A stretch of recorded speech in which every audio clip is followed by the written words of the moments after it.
If you were born in the 1980s like me, chances are you have fond memories of the Nintendo Entertainment System. To this day, the NES still has one of the greatest video game libraries of all time. I'm really happy for you. I'm gonna let you finish. But Beyonce had one of the best videos of all time. With over 700 titles released in the US alone, there's a lot to choose from. Today, we're going over my picks for the top 25 games on the Nintendo Entertainment System. Much like my top 25 SNES games list, it was very difficult to put these in order. I love these games so much that it's really difficult to put them in order by preference. Furthermore, this list is based on my own preference, so please take it with a grain of salt. Now let's get started. Coming in at number 25, we have Kung Fu, released in July of 1985 for the NES. This arcade port doesn't quite deliver on the graphics of its coin-op counterpart, but nevertheless it is a lot of fun. Based partially on Jackie Chan's film Wheels on Meals, and inspired by Bruce Lee's Game of Death, you must guide Thomas to the top of the tower to defeat the diabolical Mr. X and rescue Sylvia. Number 24, Kirby's Adventure. I remember first seeing Kirby premiere on the Game Boy and thinking it looked like a cute and fun game, but I never got around to playing it. When a full-color NES game was released in 1993, most of us had already moved on to the SNES. I wouldn't experience Kirby's Adventure until many years later as an adult. Nevertheless, it still proved to be an incredibly fun experience. More recently, I've played it with my 6-year-old and he showed me a thing or two. This little pink puff sucks up his adversaries and uses their powers to defeat the evil King Dedede. Kirby's Adventure has spawned a huge franchise that endures to this day. Great job, little guy. Number 23, Metroid. The only thing keeping Metroid from ranking higher is its incredible difficulty and crude design. While this 1986 title is an incredible game in every way, the lack of an in-game map and battery saves make it a chore to play today. The definitive version was released on the Famicom Disk System in Japan, and features saves and an additional audio channel that allowed for better music. Metroid can be enjoyed today on an emulator by using a restoration patch that adds the save feature back to the game. There's also a patch out there that will add an auto map. With challenging platforming and a huge assortment of items to find, Metroid was an absolutely massive game for its time.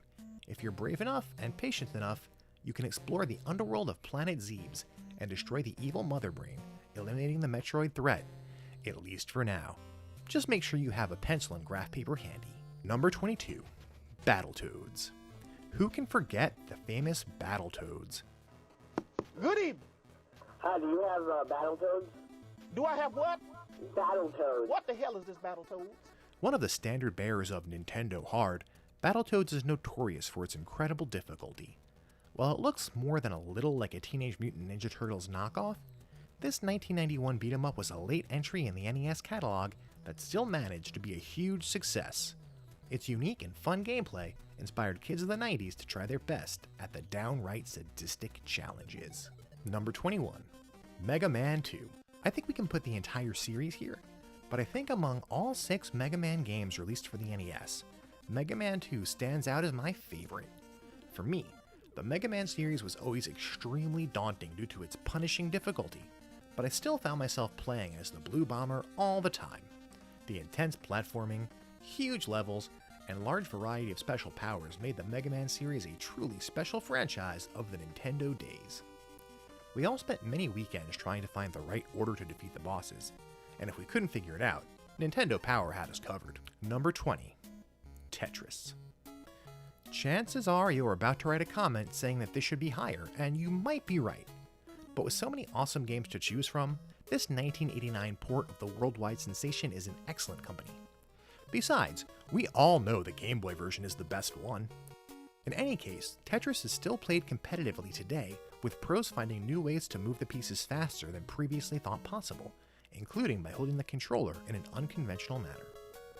There is something undeniably fun and addictive about dropping the falling blocks into the empty spots, and trying to keep the gameplay area clean. Often imitated, but never duplicated, Tetris is an unparalleled classic, beloved by casual and hardcore gamers alike.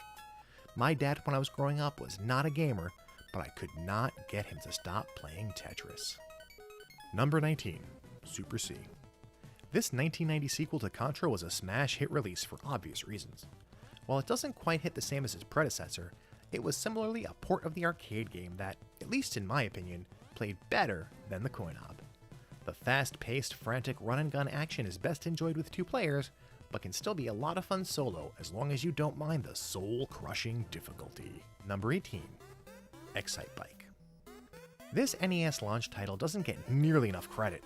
A genuinely fun, side-scrolling motorcycle racing game, Excite Bike allows you to try a number of courses, always working to beat your best time. A number of obstacles stand between you and the finish line, and you have to carefully use braking, jumping, and popping wheelies to deftly avoid wiping out. You can even design your own tracks, which is the most fun feature of this excellent game. Number 17, DuckTales. Another Nintendo hard title for sure. DuckTales brought some new and unique ideas into the standard action platformer mold, using Scrooge McDuck's walking cane as a pogo stick or a golf club as needed. With lots of secrets at hidden areas and the freedom to complete the levels in any order you choose, DuckTales gave players a lot to do. Paired with an excellent soundtrack and surprisingly cartoon-accurate graphics, DuckTales is one of the best platformers on the console. There's also an excellent remake of this game available on modern devices if you're interested in that. Number 16, Double Dragon. The NES has no shortage of arcade ports, and while they don't have the graphics or sound of the originals, they always make up for it by adding something of value to the gameplay. This beat-em-up includes RPG elements that unlock new moves as the players earn experience points. About halfway through the game, branching paths are encountered which prevent the player from completing the game if they cannot find the right path. The great character designs, memorable soundtrack, and arsenal of martial arts moves make Double Dragon a must-play. Unfortunately, this game can only be played 2-player, one at a time, which is why it's slightly edged out by its sequel. Number 15, Double Dragon 2. Improving on its predecessor by allowing co-op play and having all moves unlocked from the beginning, Double Dragon 2 may be the best beat-em-up on the NES.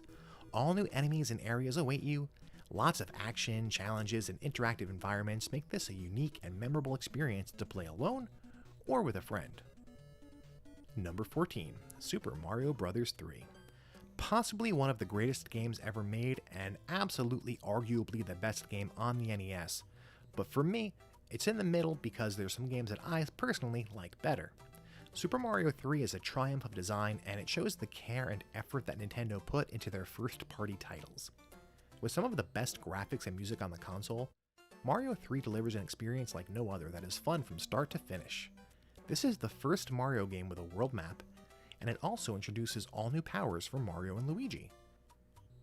The first Mario adventure that was intended to be played over a long period of time, Super Mario Bros. 3 continues to be a beloved essential title for the NES. Number 13, Journey to Silius. Something of a sleeper hit, Journey to Silius endures as one of the most popular side-scrolling action games on the system. Originally intended to be based on the Terminator, Journey to Silius' setting and gameplay don't vary much from what would have been expected in that case. Boasting a variety of weapons with limited ammo, Journey to Silius brings some depth to the world of the run-and-gun shooter, and the soundtrack is phenomenal. Number 12, Moon Crystal. This may be something of an anomaly because it's a Japan-exclusive title, and it's the only Japan-exclusive title on this list. Moon Crystal may be the most advanced game on the NES, including ledge hanging and double jumping, making for some of the most complex platforming on an 8-bit console. The animation is incredibly smooth, and the game just looks beautiful for the NES. Unfortunately, due to the title being released late in the Famicom's lifecycle, a North American release was planned, but cancelled. Moon Crystal is very reminiscent of Peter Pan in its gameplay and overall feel, and is held together with these great manga-style cutscenes. I strongly recommend playing it. There is a US fan translation available. Number 11, Contra. I was surprised to learn back in the early 2000s that Contra was, in fact, an arcade port. I had never actually seen the cabinet. But the NES version seems to deliver a run-and-gun experience that is overall better than the arcade game. Known for its punishing difficulty and variety of creative areas and creatures, Contra is a must-play for any NES enthusiast. Number 10, Ninja Gaiden. While the sequels didn't hit quite the same, Ninja Gaiden remains one of the best action platforming games available on the NES. The advanced platforming and challenging levels make this the gold standard of what an 8-bit platformer can be. The cinematic cutscenes were ahead of their time. And of course, ninjas. Number 9. Teenage Mutant Ninja Turtles 2, the arcade game. What this arcade port lacks in graphics and sound, it makes up for with incredibly fun gameplay.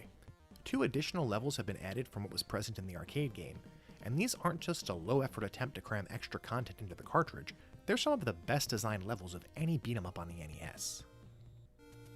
Number 8. The Legend of Zelda. I know a lot of you would put this higher, and that's totally understandable. Legend of Zelda is a fantastic game. Not only is it the first adventure game that I ever played, but it set the stage for one of the biggest and most successful franchises in video game history. The world is absolutely huge for an 8-bit title, and it keeps the player interested with lots of secret passages, special items and areas, and enemies to discover. After completing the game, you can even embark on a special second quest in which the difficulty is increased. It's also the first game on the NES to use a battery to save your progress. Number 7. Ghosts and Goblins. Yet another arcade port that just feels at home on the NES. Ghosts and Goblins is notorious for being one of the hardest games out there. I was terrified of the zombies even when I was a kid. This is a truly special game that defined the action platform genre. Plus, you can fight monsters in your underwear, and who doesn't want to do that? Complete the entire game twice to save the princess and see the infamous English ending. Number 6. Batman the video game. Thanks to the Tim Burton film released in 1989, Batman experienced an explosion in popularity in the 90s. It was only fitting that a tie-in video game would be released. Atypical of a time when tie-in games were terrible as a rule, this one is actually really good. Batman can use his gadgets and wall jump to fight through Gotham City and eventually defeat the Joker. This game is known for its excellent gameplay and stellar soundtrack. Number 5. Castlevania. This is absolutely one of my all-time favorites. A fantasy setting in which you fight zombies, vampires, ghouls, and ghosts with a whip? What could be cooler than that? A challenging and engaging platformer, Castlevania includes lots of power-ups and special weapons and some of the most iconic boss fights in video game history, and music that still slaps to this day. This game's importance to the history of video games cannot be overstated. This is without question one of the most influential games ever made. Number 4. Castlevania 3: Dracula's Curse. This sequel expands on everything that made the original Castlevania great, adding new playable characters and branching paths so you can have a different experience each time you play through the game. Use magic as Sypha, climb on walls as Grant, and turn into a bat as an early version of Alucard. Action platformers don't get much better than this. Number 3. River City Ransom. Beat-em-ups were in their infancy in these days, at least in the 8-bit console world, but that didn't stop Kunio and the gang from pushing the genre into new territory by adding RPG elements and open exploration to the genre. In the West, the characters' names were changed to Alex and Ryan, but in Japan, this was a direct sequel to Renegade. This is one of my very favorite games of all time, although the fact that you can permanently increase your stats by eating food does make it just a little bit broken. River City Ransom remains a unique experience, and even subsequent games in its own franchise failed to nail the execution to this degree. Incidentally, that's probably why most of them were never localized. Number 2. Mike Tyson's Punch-Out. Another all-time favorite of mine, Punch-Out delivers an experience unlike anything else. The deceptively goofy characters are much more dangerous than they look. While there are baked-in strategies for defeating each opponent, over 30 years later, players are still finding new ways to defeat them, making this a favorite of speedrunners. Mike Tyson is still one of the most challenging end bosses in video game history. I beat him once. No, really, I did. Number 1. Final Fantasy. I'm sure a lot of you are surprised to see this one at the top of the list, but hey, it's my list. So this, of course, is just my opinion. Final Fantasy is my favorite game on the NES, and yes, I know it's aged poorly and it's very slow by today's standards. Hard to play if you're not used to it. And I know it's full of bugs and some elements of the game feel half-baked, I know it's virtually impossible to complete it without a guide on hand, and that better updated versions to this game has been released, but for me, this is still the classic that started it all and deserves recognition for being among the greatest games of all time. I used to bring my Nintendo Power Final Fantasy strategy guide to school with me and read it during lunchtime. I loved this game. I think I completed it on the NES about 6 or 7 times. I had bad consoles, bad cartridges. I just kept on going. And it's the first game that I bought, after the fact, as an adult. The first NES game that I bought complete in box off eBay. That's how much I love this game. So look, I hope you've enjoyed this list of the greatest, in my opinion, NES games of all time. If you agree, let me know in the comments, and if you disagree, let me know your favorites and tell me what order you think these should have been in. If you liked this video, please be sure to like, subscribe, and enable notifications, and you can find links to my social media and Patreon in the description below. Now, if you want to hear more discussion about the past, present, and future of video games, please check out my podcast, The Console Kingdom. The links are in the description below. Thank you once again, and until next time, game over.